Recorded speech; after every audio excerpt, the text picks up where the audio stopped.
welcome to the podcast. My guest today is Mike Hall with the Crawford Soil, Water, and Conservation District. Glad to have you back, Mike. Glad to be here, Dave. Well, Appreciate it. My brain and my tongue don't function sometimes at the same time. I almost Too early in the morning? stumbled over that. Well, it's not too early. You know, I'm one of these guys that get up crazy early in the morning, way crazy early. Yeah. People know me. I get up at like 1 something in the morning. So I'm actually, kind of.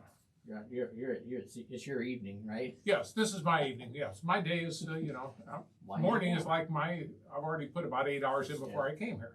But that's a side story. Today, I've got to get into the main event.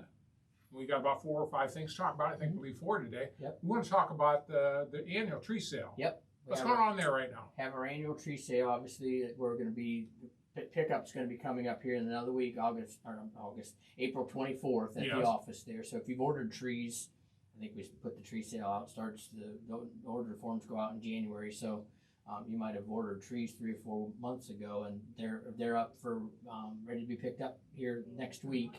And we still do have some left. Mostly we have the evergreens left, which is a popular seller. So we have the Norway spruce, the blue spruce, and things like that are left. And those are all, we try and source trees that are, from this area, from this growing zone, and do well in our soil type. So if you've ordered trees or if you're still interested, definitely give us a call and see what we have still available, because we do have some available. And spring's a great time to plant these bare rootstock trees. It is the best time to plant them. You still have to keep them watered over the summer, but it's a great time to plant them. And these are seedlings, so they're only 18 inches tall. So it's not like you need a large area to plant them or whatever, but they will get big. But if you are interested or you ordered trees, they will be ready for pickup coming up here in another week. So whatever you have there that's still available, it's subject to that so availability. We'll sell them all the way up through pickup. Every year there's people coming to pick up the trees they ordered in February, and they grab a few more because they see them there, and they are very, very healthy looking trees. So they do well for a lot of people. It's a great program, and it's something you guys have done for years, haven't you? Oh my gosh, yeah. I don't remember when you didn't do it. Oh yeah, probably 30 plus years at least. I was going to say, now you've got something I think very special coming up about the Crawford County Community Cleanup in May, correct? We have community cleanup coming up as well. That's May 4th. Okay. And basically that's something that we do for kind of our recycling program and stormwater program in the cities. We will organize events at various community locations, let's say public locations, where youth groups, 4-H clubs, FFAs, Girl Scouts, Boy Scouts, they come together and we clean up, pick up trash, and then we just either recycle it or dispose of it properly. So that's a great event, great community service event for a lot of these organizations and clubs. If you are interested in that, just give us a call. We have several locations that you can select from. Besides, we have 2 locations. We're doing All Miller Park and the Crawford County Fairgrounds. In Galleon, we're doing the bike trail this year. There, so we can pick up there. And if you're in New Washington area, we do the city park in New Washington. So if you're interested in that, it's an hour. It's 10 to 11, so it's not like you're there all day. So it's pretty quick and easy, and it's a great opportunity to get some community service hours. Or if you just want to feel good about doing something good for the community, you can come out and do that. It can be 1 person or it can be 30. We don't care. We provide the gloves. Some guidance on what to pick up and what to leave, because some things we don't want you picking up, and we provide you the trash bags and everything like that, and then we take care of the trash when we're done. So it's a great opportunity. If you do want to go to one of those locations, give us a call. We kind of want to know how many people are coming into what location, so we can kind of prepare for that. Okay, so, and again, that's going to take place on May 4th. Yes, Saturday, May 4th at 10 o'clock.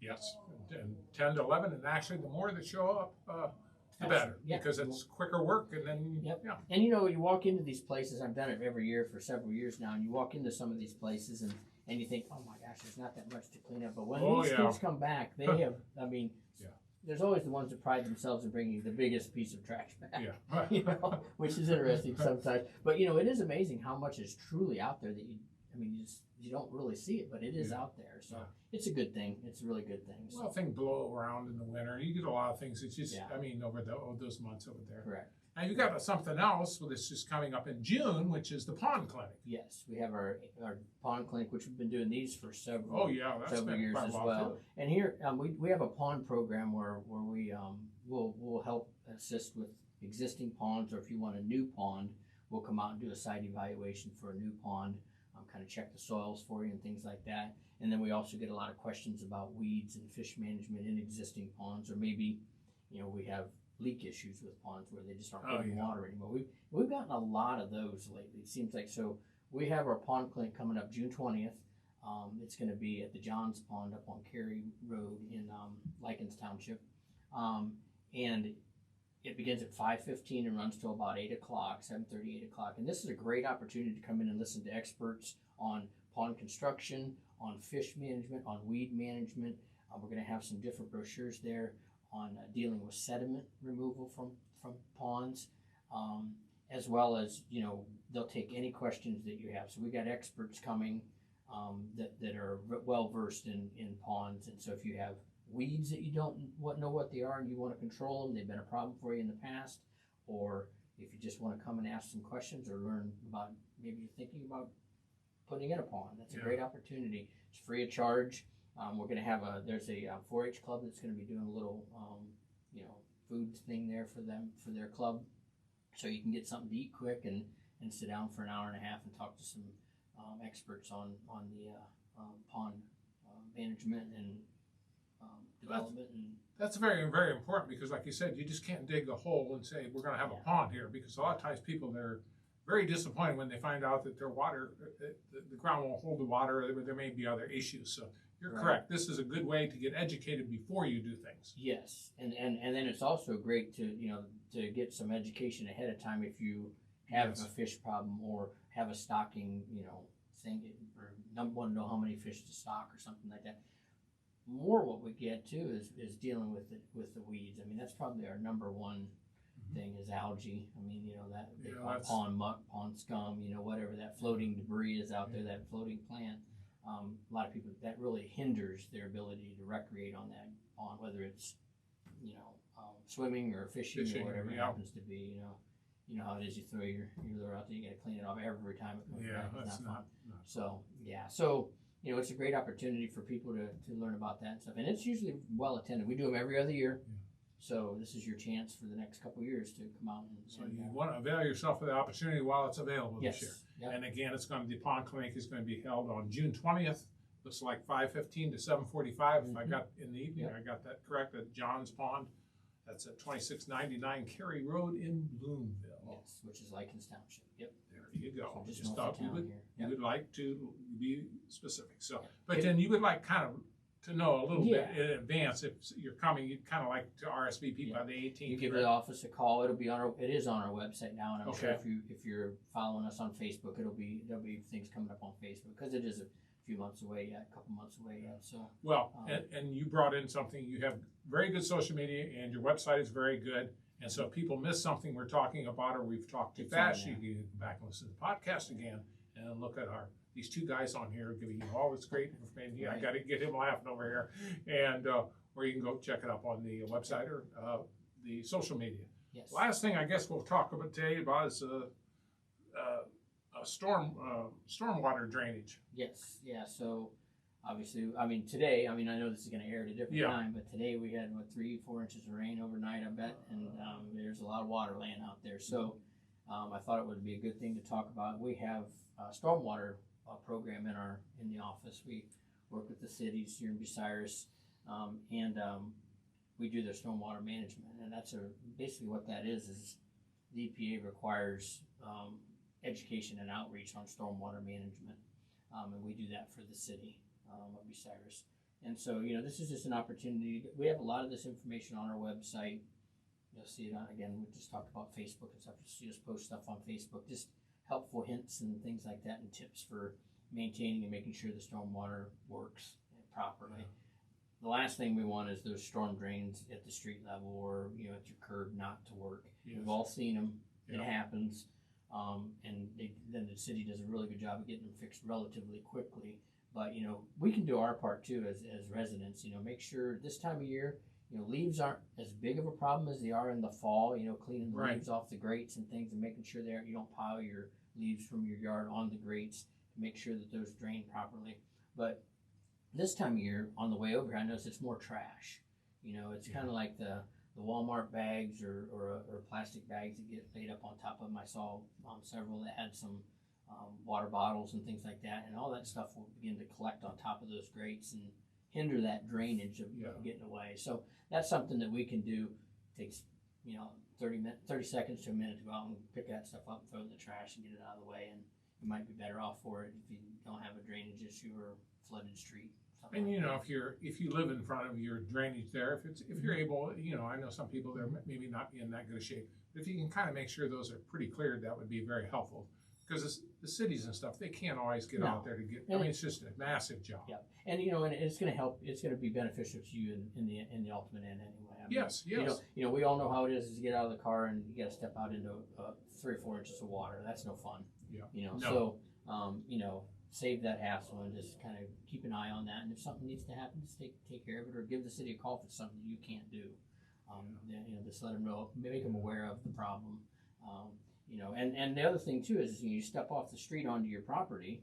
There are things that you can do on your property that will help water quality as well as that drainage. Yes. One of the things that we have, a lot of people don't know about, is we can design and develop rain gardens.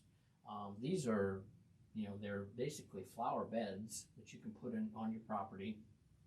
We kind of site them. One of the critical things is you have to have, the soil has to be right, because you have to have a soil that'll allow the drainage through the profile of the soil down into the subsoil and away that way. If you have a heavy clay or a compacted layer and it just sits on the surface, it doesn't generally work well. But we can modify that and work with that and get those areas that are compacted and heavy clays to perk the water down. And at the same time, we can put flowers in there that are plants that are water-loving plants. They like to have wet feet, is what I like to say. Yeah. So, we can develop that area instead of that being that wet area or that wet hole in your yard that you mow around sometimes in the spring because it's too wet. You track it up going through with the mower or whatever, or you just go around it. We can take those areas and turn them into a nice flower garden for you. And they can be as small as 4x4. I've done them as big as 25 by 25 before feet. So they can be pretty large areas or small areas. And they work out real well. The plants themselves absorb a lot of the water. And then like I said, we amend that soil a little bit to create that situation where it does perk down through. So basically you're taking water that would just stand there or run off into the street or somewhere else and utilize it for an aesthetically pleasing flower bed. So that's a good opportunity, something that we don't get a lot of calls on, but we do have the ability to do that. And it takes a little bit of manual labor on the homeowner's part, but with a little bit of effort, you can make a problem wet area, aggravated area in your yard look pretty nice. Yeah, that's a really good point. Yes. Well, I want to thank you, Mike Hall, for coming in from the Crawford Soil Water Conservation District, informing us of all the great things you guys got going on. We have one Earth, and it's our responsibility to kind of take care of this Earth. And because, water's becoming a big issue all over the country. All you gotta do is look out west, and it's a big issue. So we're blessed with it here, and we truly are blessed. I spent some time here in Southern California just last month or maybe 2 months ago, and it's a whole different world when it comes to water out there.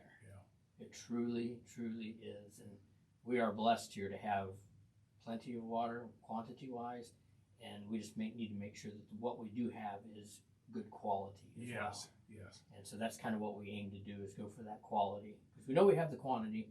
God's given it to us, and we're blessed with that. But it's our job to make sure that the quality is good. And that's called stewardship. Yes. And we need to be good stewards over the soil and the water, and so that's why I appreciate having you folks on.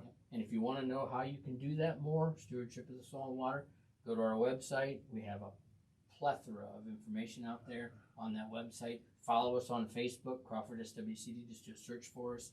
And if you want to give us a call or stop out, we'll be more than glad to come out and do site visits for several different projects or drainage issues that you may have.